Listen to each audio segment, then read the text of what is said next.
I'm going to talk about what I'm seeing in the industry, okay?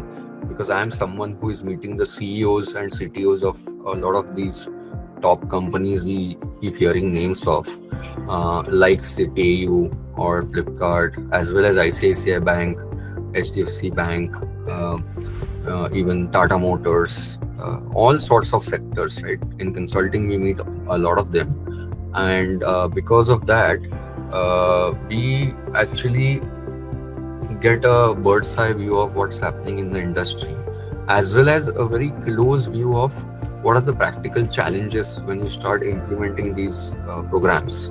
For example, it's easy to show as a consultant in a slide that you can optimize your development efficiency by 30%. But when you really sit down and the time is to build something that needed 50 people and to be done it with a 30 people, then you start hitting the challenges at times. But let me tell you that that has only been a learning, but not really a hurdle.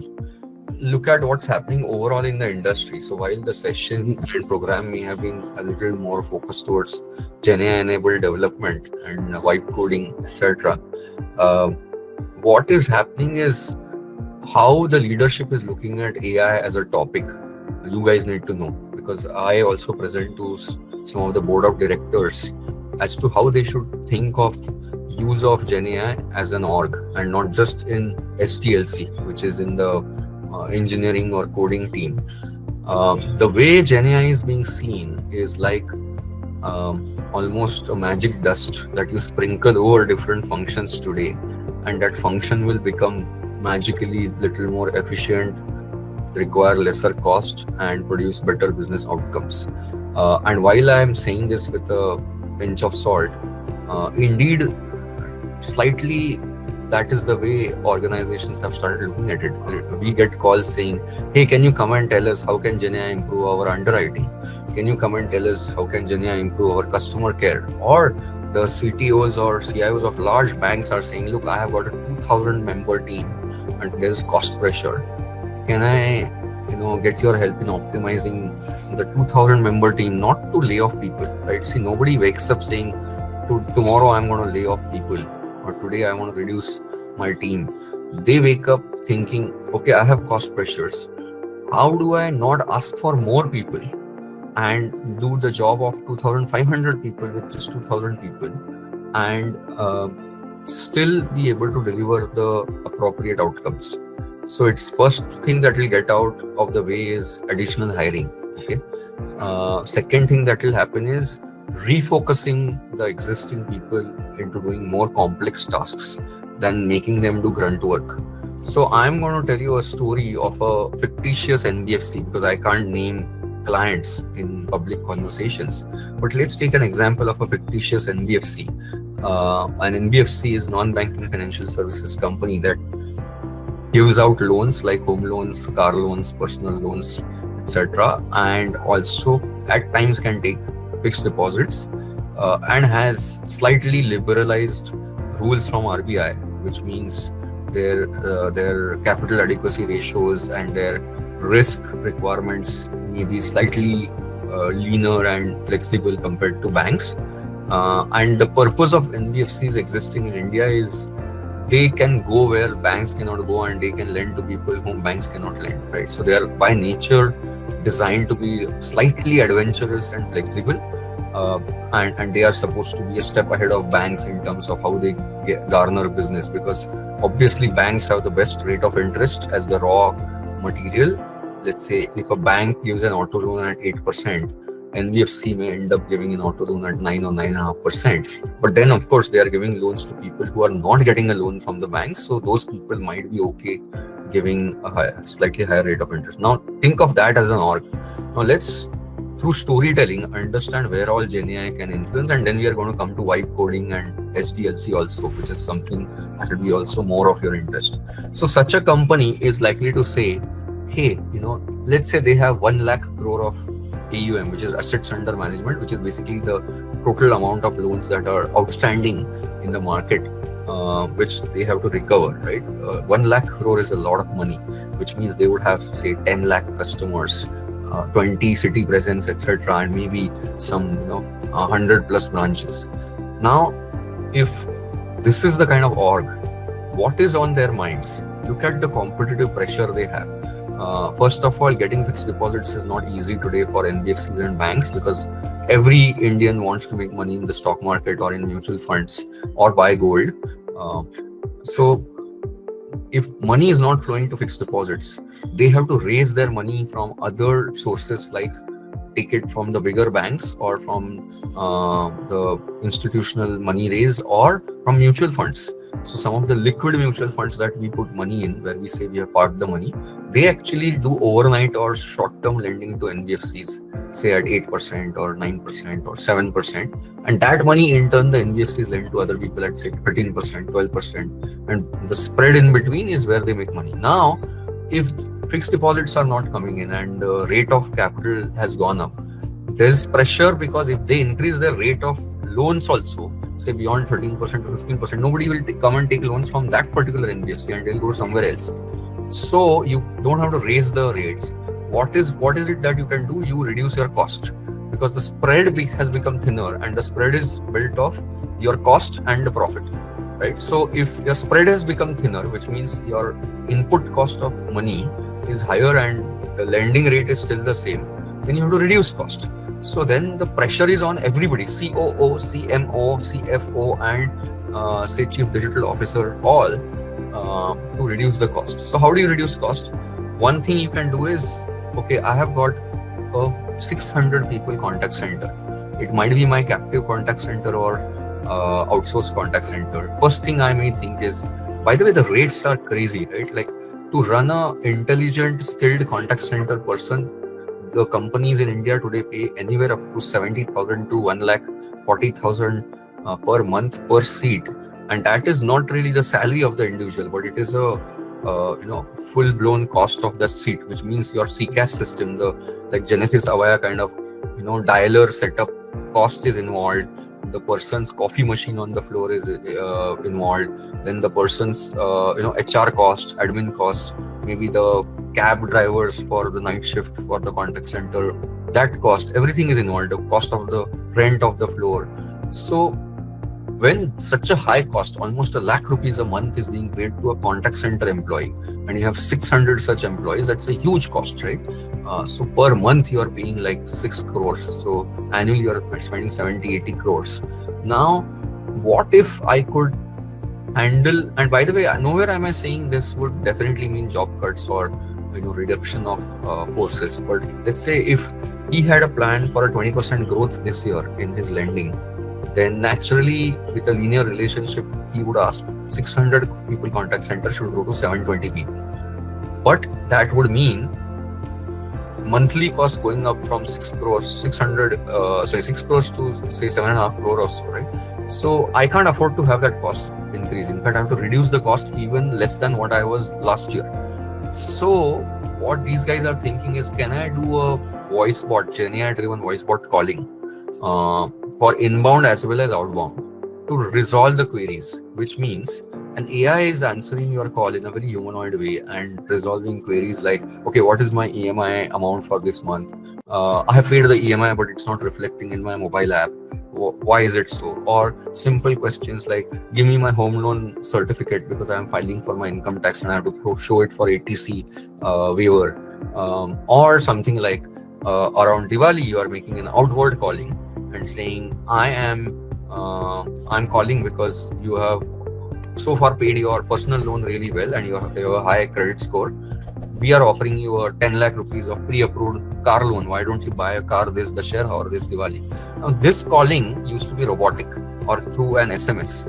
I'm sure all of you know that none of us really respect and take the loan SMSs that we receive seriously, because they're like every other day somebody is calling you or telling you that please loan le lo, aapka pre-approved loan hai. But where this makes a difference is when somebody calls and is able to hold a conversation for more than 30 seconds and is able to convince that you have a pre-approved loan. But if you say, look, I don't need a car loan for this Dussehra, my daughter is getting into an MBA school and I need a 20 lakh rupees of educational loan. Can you offer that? Now, understanding that cross sell, that he doesn't need an auto loan, he has a CIBIL score of 760, and he's asking for a 20 lakh rupees educational loan for his son or daughter.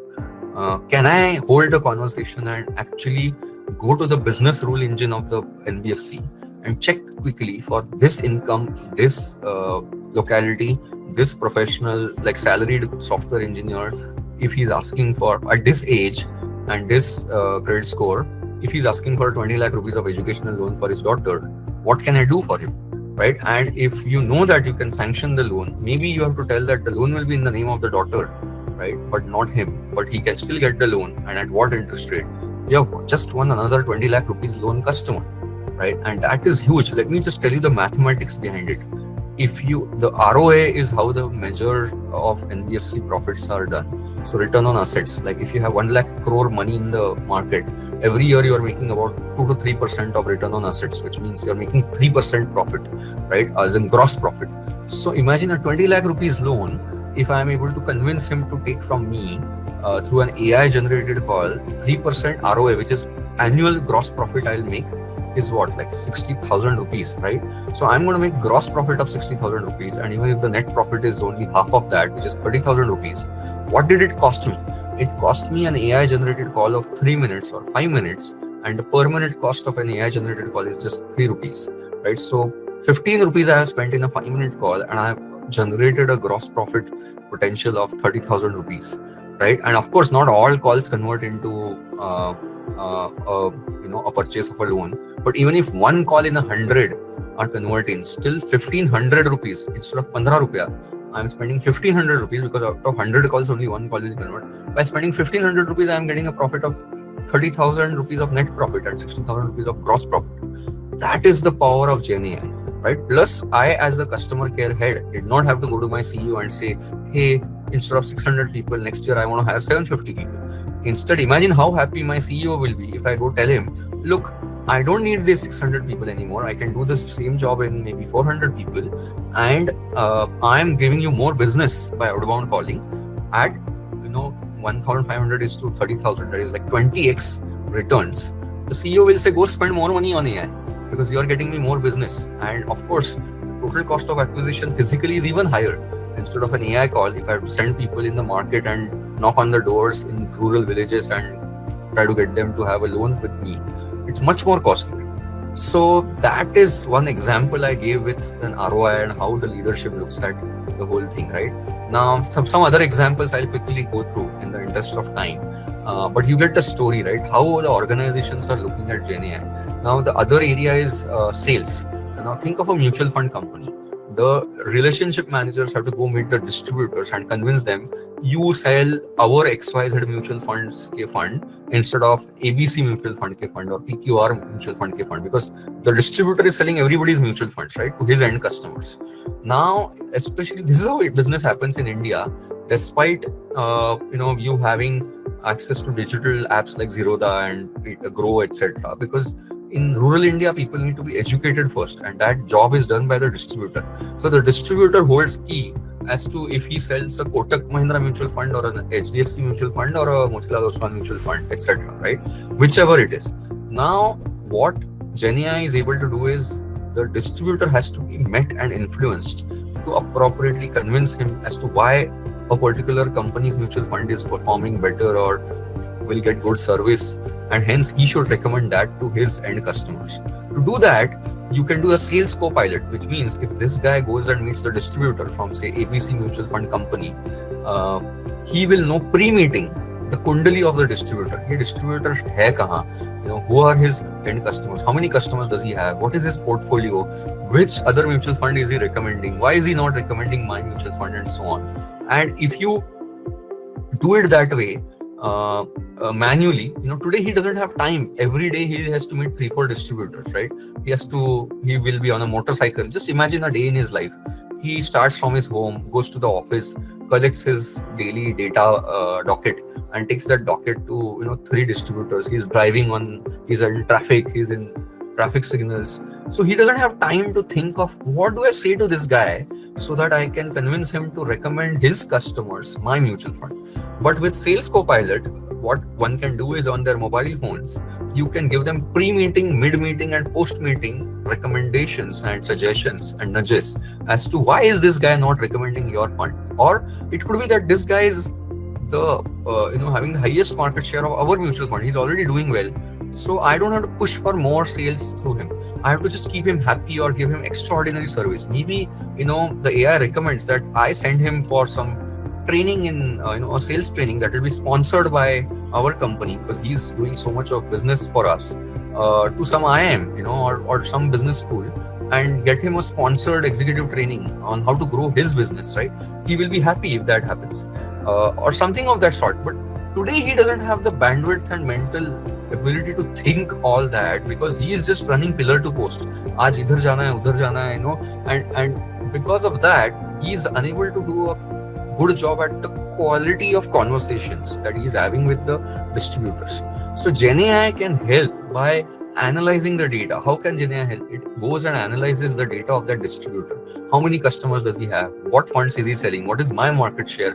What was he telling me last time? He was telling me, I'm not recommending your funds because they are not performing well, right? So, or a lot of my investors are index investors, so they don't want any other thematic fund, right? So if I go to him this time and say, look, my fund has performed 0.2% better than this other fund, that's not going to help, right? That's not how the conversation is run. The way you have to run this conversation is you have to tell him, look, you have been with us for 10 years. You have been, selling our funds. What is the difference? There might be a 0.2% difference between that fund and our fund. But the delta is the commissions we are giving you. The delta is the service we are providing you. The delta is in the ethics with which our fund is run and all of that, right? So this kind of sales script doesn't come naturally. Another challenge is the guys who are doing such jobs in the market are very, raw in the skill set. They might be not highly educated. They may have poor communication skills. And that is why they are running around in the sunshine on a motorcycle going pillar to post, right? Otherwise, they would be sitting in some high offices doing something more managerial. But if that guy's skill is a challenge, how can AI make, and it's a statistical fallacy, but can AI make everybody perform above average than the past, right? Than their manual performance. So if you have assisted AI performance, can that be better? Now, the third example I'll give, and then I'll shift to vibe coding and SDLC, is can I do something in my actual business's brain, like underwriting, or let's say in case of cars, what car do I make? What should be the price point of my car? In case of banks, underwriting means, let's say if I'm given an SME loan, small and medium enterprise loan, worth say 10 crores, usually there is a credit assessment memo, CAM, that gets created. And that gets created out of reading 20 documents. Some company, say Auto Ancillary, sitting in Chakan near Pune, is making, say, two-wheeler horns for TVS, Hero Motocorp, and say Bajaj, right? Now, that company is asking for an business expansion loan worth 10 crore rupees. And he has applied for that loan to another bank or NBFC for a 10 crore amount. How does his loan get evaluated is he has to submit last 3 years of profit and loss statement, his GST filings, his last 3 year bank statements, his annual reports, auditor reports, balance sheets, P&L, Udyog Aadhaar, SME credit score, SME CIBIL. We have to do a fraud check on him, etc. Right? So there's so much of manual effort that goes in, but that is intelligent effort. That's not grunt work. Now you might say, just unlike say collecting documents of a person from his home for a loan application is grunt work, which AI can replace via WhatsApp or email. But this is intelligent work. You have to look at his bank statement and figure out that, is he doing any mischievous transactions with his brother's company, which is a related entity, and shifting money, circling the money back and forth, or siphoning the money out of the company or not. All of that nowadays the deep reasoning models can analyze, and in 10 minutes you can do the job of 2 credit analysts that takes 4 days for them to come up with a 5-page report, which we call credit assessment memo or a credit assessment summary, telling this is what his business is, this is who is the directors, this is the revenue for last 3 years, this is the profit for last 3 years, this is his credit score, this is his fraud risk score, and this is something to be worried about. Like, he has only says everything is fine, right? The guy is clean, his bank statements are clean. But if you find out that his 80% of his revenue is coming from 3 customers, TVS, Hero, and Bajaj, because he's making two-wheeler horns, it is risky, because if one of the customers is lost, his profits will vanish. So if you lend to this guy and say something happens, let's say Bajaj or some other company shifts procurement of horns from this guy to some other guy, he is going to lose his entire profitability. So should we give him a loan or not? AI will not decide. AI will just compile all this report and then tell you that, look, this is the risk you should be aware of. Now you decide whether to give him a loan or not. So this is also brainy work, right? These guys who are underwriters are expensive in the market. They need to have 15 to 20 years of experience to be able to judge whether to give a loan or not. And they are in short supply. But if you teach this to AI is not in short supply. You can scale it up to 1,000 branches tomorrow, right? The underwriter quality, by the way, today in a town like Jalandhar or Meerut or let's say in Satara is way lower than an underwriter in Pune or Mumbai, because better paid people and better qualified people, better skilled people can be hired in metro cities, but perhaps not in other cities. Or maybe it's just a self-selecting cycle that the metro city people have experience, so they keep staying in the same city, and then there you find better talent. Now let's move to vibe coding, right? So I tried to give you an example of how the boards are looking at, how CEOs are looking at things, how CXOs are looking at.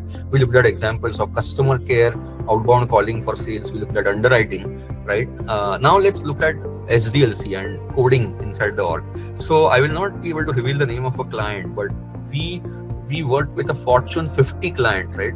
It is world's top 50 company for whom we did this project. And you know what they asked us to do? They said, it's very interesting. They said a lot of people who have built some of the software applications for us were on old stack. Like literally there are some companies who have still made their code on COBOL, right? Some of you may not even know the name of this language. So COBOL language is where some of the code is written. There was another language called QBasic, Fox Pro.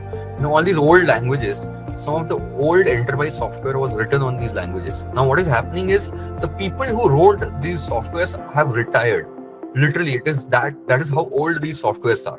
And new people don't know these languages like COBOL and QBasic and so on. So they are in trouble. They are like, okay, if tomorrow anything goes wrong in our software, who is going to come fix it? So first thing they want to do is, and by the way, there is no documentation. So the project they had given us was, can you reverse document? Look at our end software and reverse document the product requirement doc and the architectural document for this software as to just tell me how does it work? Because if tomorrow something breaks down, I have no people who can help us, and they are all tired. So this reverse coding of documentation is a big use case that you may not even have thought of. Now imagine somebody like you who has done this vibe coding program can do the reverse also, right? Instead of PRD to code, right, product requirement document to code, can you do code to PRD? Can you go the reverse way? That's a big use case, by the way, in several of the companies. Now, the other use case is people are saying, okay, here is what we want to do. And this is what clients are telling us. Okay, we will come on a Teams call, a video call, and we will discuss with our product guys, the business guys, and the engineering guys, what software features need to be built or what new software needs to be built. Let's say the RBI has come up with a requirement that every 3 years, every customer has to go through a re-KYC, right? Re-KYC means आपने जो आधार card दिया है, your address may have changed, phone number may have changed.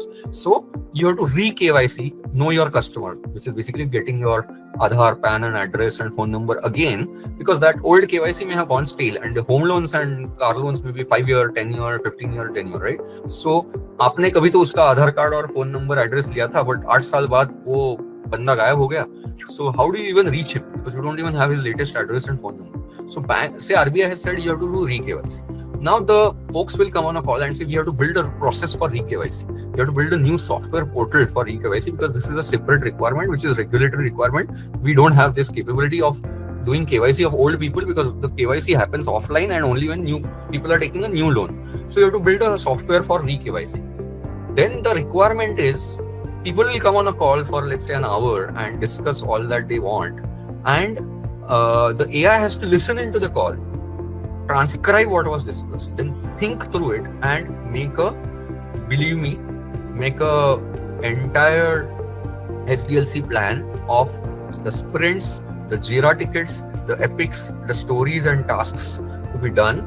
Even t-shirt sizing, how many people team I would need, how many days would I need to do this, how many UX guys would I need, and the AI will do the job of a scrum master and a program manager, and the AI will just create all of this in like less than 2 hours, not even 2 days, right? It will listen to your call transcript, it will transcribe it, it will understand what is required, it will draw a high level block diagram, it will create an architecture. And by the way, the AI has been well trained to know your existing architecture, so it also knows how to do integrations with, say, your supply chain systems, your Oracle financial services system, with your SAP systems, success factors, HR systems, everything. So AI knows even the data schema of the data lake is known to AI, right? And when I say AI, I think of this as a master orchestrator agent. In an agentic AI, ideally the AI will call upon another worker agent and say, hey, now you take this requirement and tell me what are the APIs from existing systems that I need to talk to, and give me the documentation for those APIs, and how much of build effort has to be done, and how many of those microservices are already built that I can reuse, etc. All that it is doing, and it is giving the entire software development plan, right? So that is just planning and designing. Now, next stage is actual coding, which I will not spend a lot of time on. I'm sure you have seen Cursor and other tools to GitHub Copilot, etc. for doing the coding. But what is important is I read somewhere this statistic recently that in this year's Y Combinator, 25% of the startups in Y Combinator, which is, by the way, like the cream de la cream of the startups in the US that go through this accelerator program that previously Sam Altman used to run, and I think Mark Graham, etc. were also running. So over there this year, 25% of the startups were such that the founders were non-engineers, and the code base written for their alpha version was 95% written with Gen AI. Right, so this is happening. It's already real. The other thing I'm seeing is people are going to tools like Lovable, right, where an entire website can be coded just through English prompts. So you don't need to know Python, you don't need to even know SQL to be able to build a website. So remember, if you have worked in internet companies, the tussle between engineering team and product team, the product team would say, hey, this is what I want to build. How many days would you need to take it? And I've been part of such conversations. The engineering team will say, oh, we'll take 2 months to do this. And he'll be like, damn, this has to be done in a month. And then there'll be a tussle between product and engineering team. You know what? The scary part is the product guys now just will say, stay aside. I'll just go to Lovable and I'll build. I know what I want to build. I don't need you guys. I'll just build a whole app and you just help me plug in the APIs.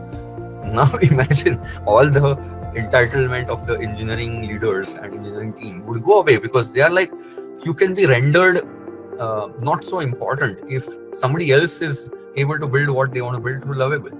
So the skill set has to change. The engineering guys need to know product. The engineering guys need to know product requirement documentation, and vice versa. Because product guys can very quickly learn engineering now. I'm not saying, by the way, that the engineers are less important in the whole picture. Ultimately, if you have to run a massive multi-million user system, you need engineers who will do site reliability, who will do monitoring, who will do observability. But what I'm saying is, he will know, the product manager is no longer going to argue with you whether you will do it in 2 months or 1 month. He'll just say, I have built this in Lovable. You just take this and plug in the APIs behind it, or use the CSS templates and rebuild the whole thing the way I want it. Now, this is happening in real time as we speak. I've seen such conversations happen. I've seen product guys just learning how to use Lovable. So you are entering an era where everything is fungible, right? But don't feel scared, right? I think in the market, remember this line that one of my mentors once told me. He said, in the market, where there is war, where there is tariff wars, and where there's layoffs happening, nothing matters. If you are a talented, hungry, and passionate person who knows how to build skills, you will never be out of the market, right? You will never go out of fashion.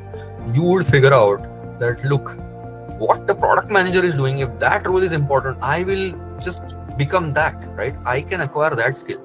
If I can build the app using Ruby on Rails, why can't I go to Lovable myself and just do what the product manager is doing? और अगर वो engineering का काम सीखता है तो मैं भी product management का काम भी सीख लूंगा. If you have that approach, right? Then you can do well anywhere.